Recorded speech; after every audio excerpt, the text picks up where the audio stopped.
All right, let's talk about functions in Python. So like with other languages, you can have functions that let you repeat a set of operations over and over again with different parameters. And in Python, the syntax for doing that looks like this. You declare a function using the def keyword. That just says this is a function and we're going to call this function square it. And the parameter list is then followed inside parentheses. So this particular function only takes one parameter that we're going to call x. And again, remember, white space is important in Python. There's not going to be any curly brackets or anything enclosing this function. It's strictly defined by white space. So we have a colon that says that this function declaration line is over, but then it's the fact that it's tabbed by one or more tabs that tells the interpreter that we are in fact within the square it function. So def square it of x, colon, tab, return x times x, and that will return the square of x in this function. So we can go ahead and give that a try. Print square it 2 is how we call that function. Looks just like it would be in any other language really, and that should return the number 4. And in fact it does. Awesome. So that's pretty simple. That's all there is to functions. Obviously I could have more than one parameter if I wanted to, however many parameters as you need. Now there are some weird things you can do with functions in Python that are kind of cool. So one thing you can do is pass functions around as though they were parameters. So let's take a close look at this example. So now I have a function called do something, def do something, and it takes two parameters, one that I'm calling f and one that I'm calling x. And if I can actually pass in a function for one of those parameters. So think about that for a minute. Look at this example, it'll make more sense. So do something f and x will return f of x. So we'll basically call the f function with x as a parameter. And there's no, strong typing in Python, so we have to just kind of make sure that what we are passing in for that first parameter is in fact a function for this to work properly. And for example, we'll say print do something, and for the first parameter we'll pass in square it, which is actually another function, and the number 3. So what this should do is say do something with the function square it and the parameter 3, and that will return square it 3.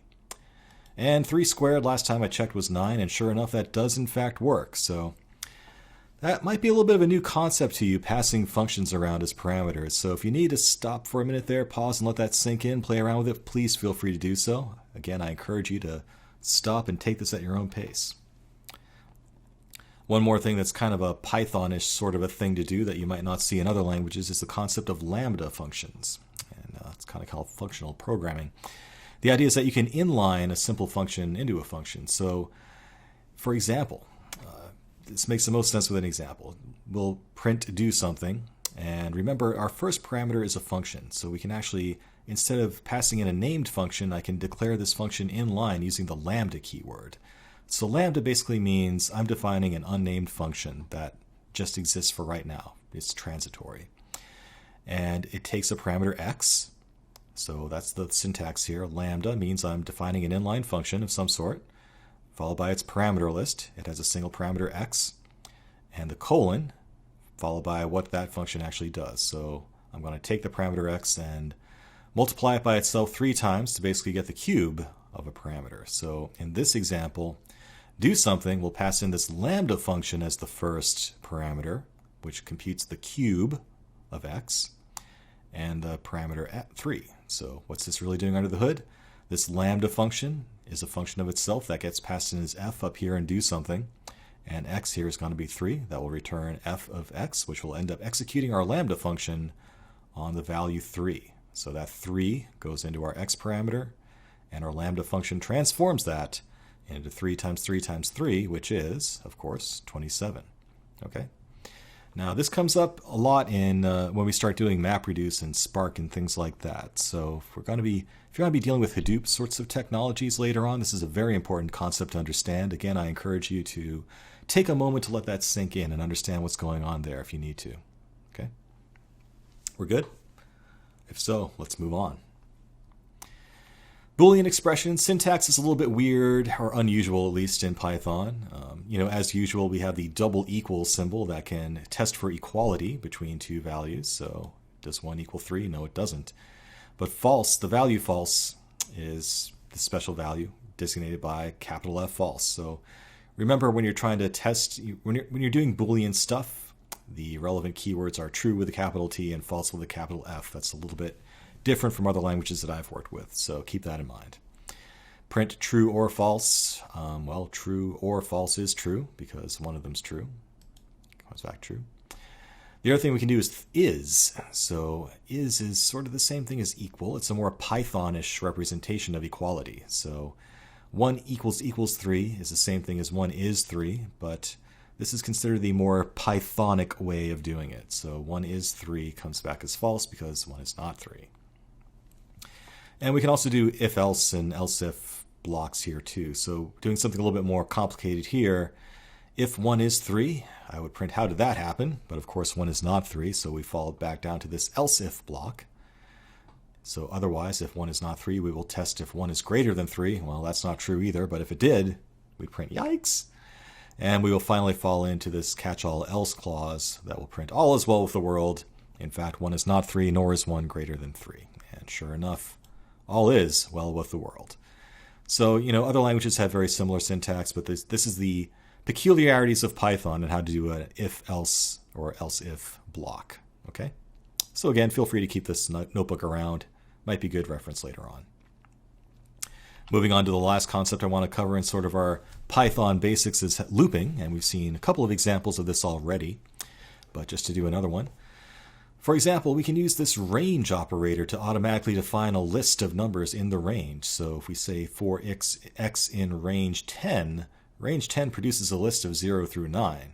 And by saying for x in that list, we will iterate through every individual entry in that list and print it out. And again, the comma after the print statement says, don't give me a new line, just keep on going. So the output of this ends up being all of the elements of that list printed next to each other. And to do something a little bit more complicated, we'll do something similar, but this time we're going to show how continue and break work. So as in other languages, you can actually choose to skip the rest of processing for a loop iteration or actually stop the iteration of the loop prematurely. So in this example, we're going to go through the values 0 through 9. And if we hit on the number 1, we will continue before we print it out. So we're going to skip the number 1 basically. And if the number is greater than 5, we're going to break the loop and just stop processing entirely. So the output that we expect is that we will print out the numbers 0 through 5, unless it's 1, in which case we're going to skip number 1. And sure enough, that's what it does.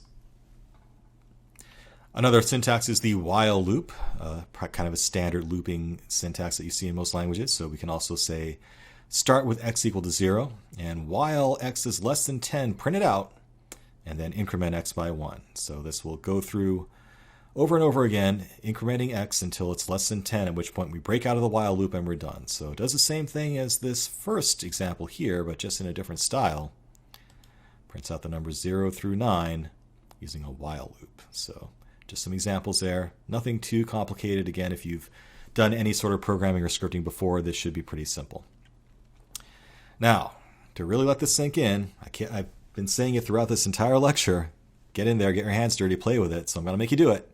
Here's an activity, a little bit of a challenge for you. So here's a nice little code block here where you can start writing your own Python code and run it and play around with it. So please do so. And your challenge is to write some code that creates a list of integers, loops through each element of that list, pretty easy so far, and only prints out even numbers. Now this shouldn't be too hard. There are examples in this notebook of doing all of that stuff. All you have to do is put it together and get it to run. So the point is not to give you something that's hard. I just want you to actually get some confidence in writing your own Python code and actually running it and seeing it operate. So please do so. Definitely encourage you to be interactive here. If you do have any trouble with it, feel free to post in the discussions for this class, and I or one of the students will be happy to help you out. So have at it. Good luck and welcome to Python. So that's your Python crash course. Obviously just some very basic stuff there.